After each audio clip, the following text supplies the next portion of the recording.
കൈയുടെ തരിപ്പ് ഉണ്ടാകുന്നതിൻ്റെ ഒരു പ്രധാനപ്പെട്ട കാരണം നമ്മുടെ കേരളത്തിൽ വളരെ കോമൺ ആയിട്ട് കാണുന്നൊരു അസുഖമാണിത്. കാർപ്പൽ ടണൽ സിൻഡ്രോം എന്ന് പറയും. ഈ ഫോറാമിൻ്റെ ഈ കൈയുടെ ഇവിടുത്തെ കൈവിളയ്ക്ക് ഇവിടെയുള്ളൊരു ടണലാണ്. ടണലിലൂടെയാണ് നമ്മൾ രക്തക്കൊഴുകും ഞരമ്പുകളൊക്കെ പാസ് ചെയ്യുന്നത്. അപ്പം എന്താ സംഭവിക്കുന്നത് വെച്ച് കഴിഞ്ഞാൽ ആ ടണലിൻ്റെ വിഡ്ത്ത് കുറയും. അതായത് അതിലൂടെ കടന്നു പോകാൻ ഞരമ്പുകൾക്ക് സ്പേസ് ഇല്ലാതാകുന്നു. പക്ഷേ എന്തുകൊണ്ട് ഉണ്ടാകുന്നതെന്ന് ചോദിച്ചു കഴിഞ്ഞാൽ പല കാര്യങ്ങളും ഉണ്ടാകാം. ഒന്ന് ആർത്രൈറ്റിസിൻ്റെ ഒരു ഘട്ടത്തിൽ ആർത്രൈറ്റിസിൻ്റെ ഒരു ഭാഗം ലക്ഷണമായിട്ട് വാതരോഗങ്ങളുടെ ലക്ഷണമായിട്ട്, അത് കൂടാതെ പൊണ്ണത്തടി ഡയബറ്റിസ് ഉള്ളവർക്ക് ഇത് വരാം. അപ്പോൾ ഇത് വളരെ കോമൺ ആണ്, പേടിക്കേണ്ട കാര്യമില്ല. ഇതിന് ലക്ഷണം എന്താണെന്ന് സിമ്പിളായിട്ട് പറഞ്ഞു കഴിഞ്ഞാൽ കൈ ഇങ്ങനെ എഴുതുമ്പോൾ കുറച്ച് കഴിയുമ്പോൾ കൈ മറിക്കുന്നു എന്നുള്ളതാണ് ഇതിൻ്റെ ഒരു പ്രധാനപ്പെട്ട ലക്ഷണം.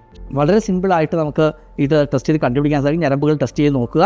ഞരമ്പുകൾ ടെസ്റ്റ് ചെയ്ത് നോക്കുമ്പോൾ ഇവിടെ ചെറിയൊരു ബ്ലോക്ക് കാണും. കയ്യിൽ മരവിപ്പുണ്ടെങ്കിൽ ഡെഫിനറ്റ്ലി ഒരു ഡോക്ടറെ കണ്ടിട്ട് നിങ്ങൾ അത് ഞരമ്പുകൾ ബ്ലോക്ക് ഉണ്ടോ എന്ന് നോക്കുക. റുമറ്റോളജിസ്റ്റിനെ കണ്ടിട്ട് ആർത്രൈറ്റിസിന് എന്തെങ്കിലും പ്രശ്നം ഉണ്ടോ എന്നുള്ളത് ടെസ്റ്റ് ചെയ്ത് നോക്കി ഉണ്ടെങ്കിൽ അത് ചികിത്സിക്കുക. എന്നിട്ടും മരവിപ്പ് മാറുന്നില്ലെങ്കിൽ ഇതിൽ ഏതെങ്കിലും ഒരു മെത്തേഡ്, ഒന്നുകിൽ ഗുളിക കൊണ്ടോ അല്ലെങ്കിൽ ഇഞ്ചക്ഷൻ കൊണ്ടോ അല്ലെങ്കിൽ ചുരുക്കം ചിലർക്ക് ഓപ്പറേഷൻ കൊണ്ടോ ഇത് ചികിത്സിച്ച് മാറ്റണം.